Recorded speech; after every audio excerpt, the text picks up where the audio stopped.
So everyone said Switzerland is expensive, but nobody gives us the actual numbers. And today I will. So every major category is real figures for this year, so no sugarcoating. So whether you just moved to Switzerland as an expat, or you've been here for years and would like to have a reference, this video is for you. And hey, it's Charlene Cong. This is the channel where I share my 10 plus years of banking and finance experience with you all for free. So like and subscribe for more content like this.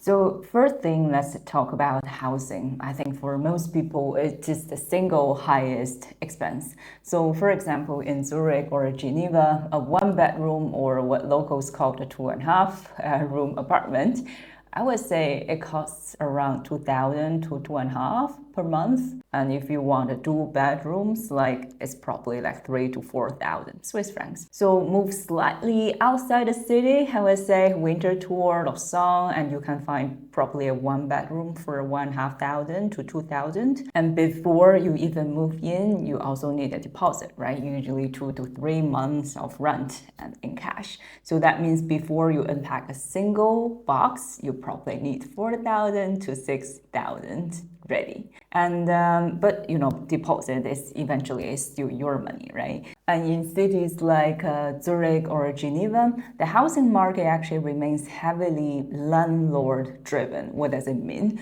So it's simply because there's much more demand than supply. So it's actually not that easy to just find an apartment elsewhere. For example, I used to live in Hong Kong before I moved to Zurich. So whenever you want, to rent something, it's fairly easy. But here you need to file the application and so on and so forth. So for me personally, me and my partner, we own our apartment. And if you're an owner, I would say also budget for your mortgage and repayment, mortgage interest, and etc. And yes, the Eigenmietwerk, so which is a kind of like virtual rent tax, on your own property. So actually I have a dedicated video on that, so you can check it out later. So basically it's going to be disappearing, but so far it's still here. So for us, I would say housing comes to around 30K per year when you add up to, everything, Eigenmietwerk, interest, and amortization, maintenance fees, and so on and so forth.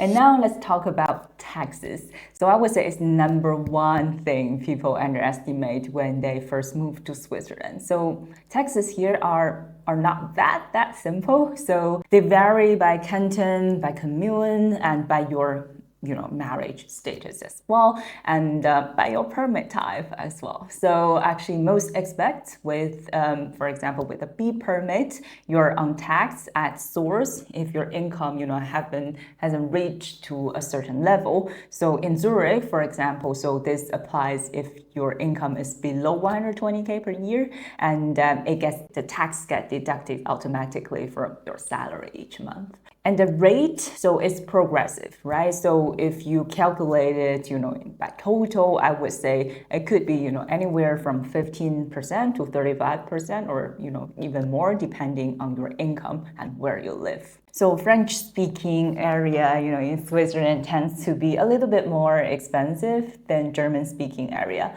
And even with the German-speaking area, for example, Zug and Schwyz are typically cheaper than, for example, Zurich.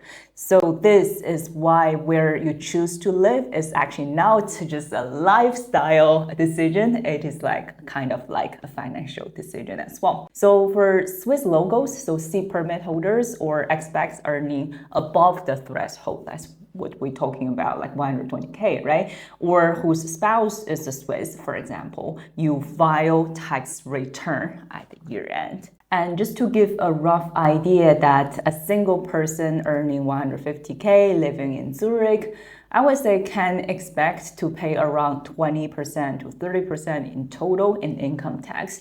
And that's roughly 30K to 45K per year, right? A lot actually. So by month, it's like 2,500 to 3,750 per month. Hope my calculation is correct. And beyond income tax, Switzerland also has a wealth tax. So for every million that you have, you roughly pay, I would say, 1,000 to 4,000 per year for every million that you have, depending on your canton and the city or village, or they call commune. So it is also progressive. So I have a number of videos on Swiss taxes actually. So if you want to go deeper, links, I put all the links in the description area, okay?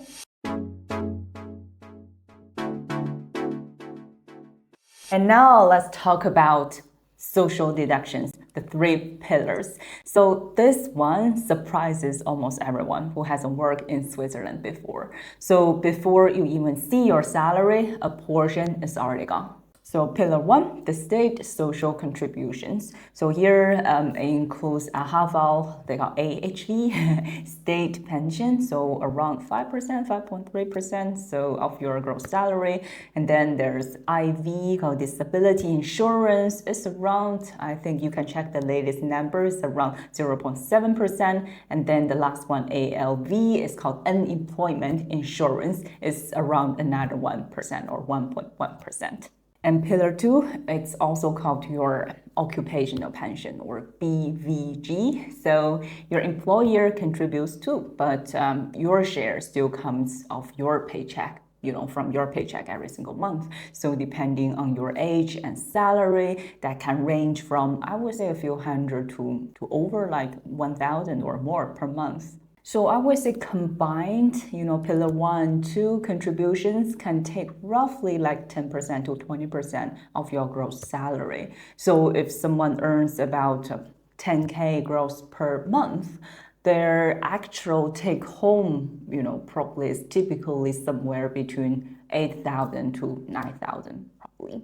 And now let's talk about pillar 3. So unlike the first 2, so this one, pillar 3 or pillar 3A, is optional, but I highly, highly, highly, recommend it. So especially for high earners, expats, for example. So you can contribute up to 7,258 per year. So that is around 600 per month, right? So that's tax deductible.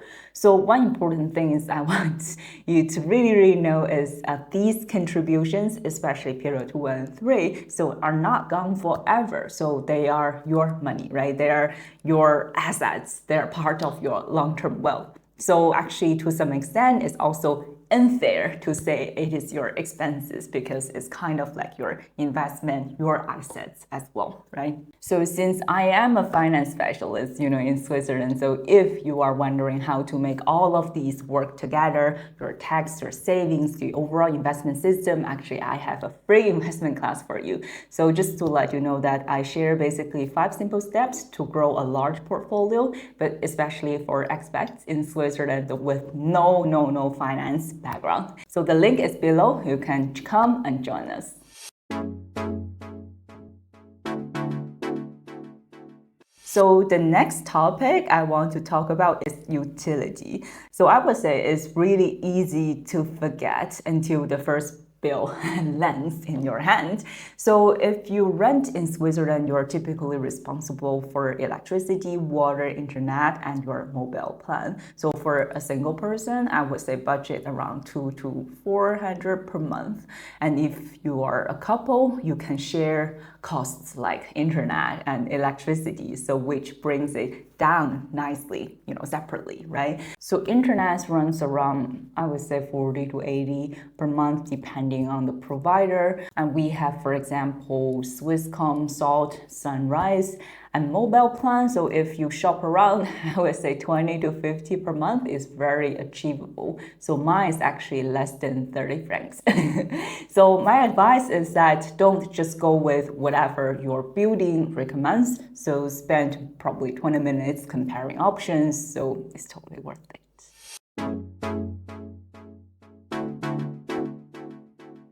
And now let's talk about insurance. I would say Switzerland takes insurance seriously, and there's almost an insurance policy for everything. And I see people really over-insured sometimes. It's actually quite common here. So the mandatory one is health insurance, right? Or people call Krankenkasse. In 2026, I was expect to pay around 350 to 500 per month per adult, and it is not covered by your employer. I know this is, it came as a surprise to me when I first arrived in Switzerland as well, because you pay by yourself.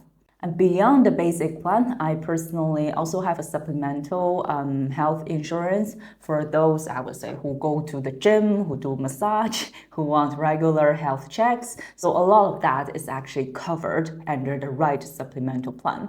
So me personally, I pay around 4,000 per year for the basic insurance, and under 1,000, a few hundred, but under 1,000 for my additional coverage, the supplemental plan. So it covers for example, my gym, the massages, Thai massages, some of them is really, it's quite cool, TCM, and, body check. So me personally, I really like it.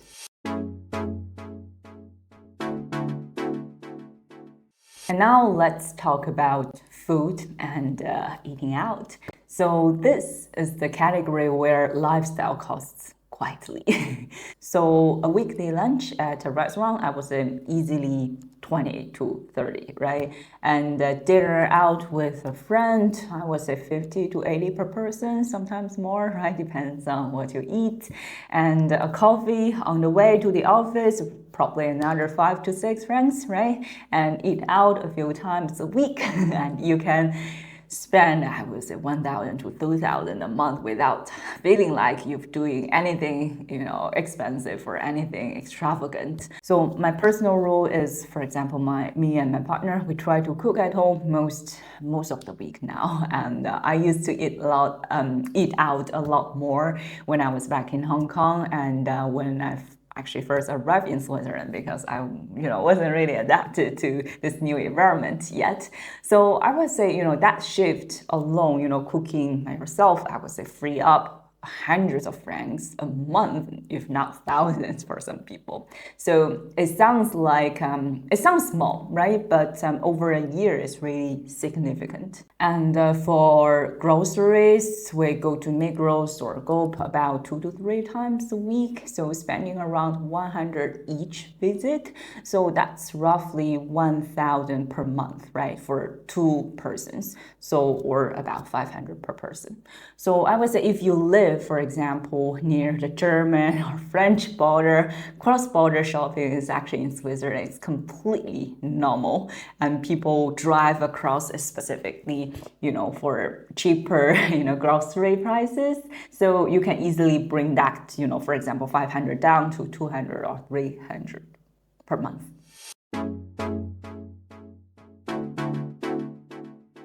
So now let's talk about transportation. So Switzerland is one of the best public transport system in the world, right? So if you travel frequently, for example, what they call is help tax card at 185 francs per year.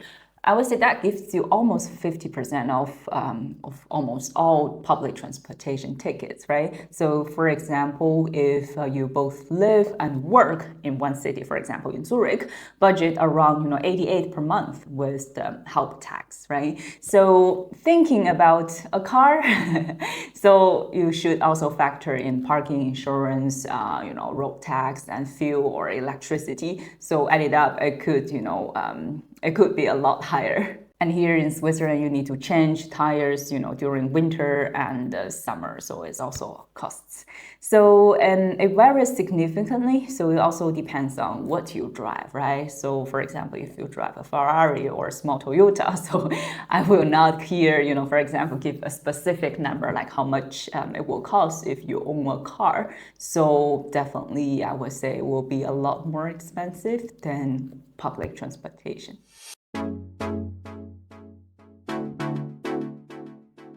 And now let's talk about miscellaneous. So gym membership, spa, clothing, haircuts, for example, different subscriptions and weekend activities and gifts, for example, I would say budget around 300 to 500 per month. it adds up faster than you expect. So in a country where even a haircut costs like 60 to 80 francs, right? So personally, I do my hair 1 to 2 times a year when I travel back to Asia, for example. So you find your own ways to be smart about it. So I know it sounds to some people ridiculous. So I also know some people, like guys, they buy without scissors or shaver, and then they do the haircut by themselves. So to me, to be really honest, it doesn't look like that different from the haircut that they usually do in a professional place. And I totally understand. So if you're a guy, right, and you probably need to do the haircut every few weeks, and it could, if you really do by yourself, I believe you can actually, save quite a bit, over a year and a few years time. I was a bit honest with yourself about your own lifestyle and budget for it, rather than being just surprised every single month.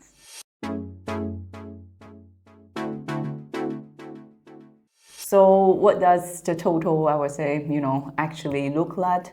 So for a single professional living in Zurich, so let's say rent, if you have like about 2,000, life insurance, 400, right? That's, on a monthly basis.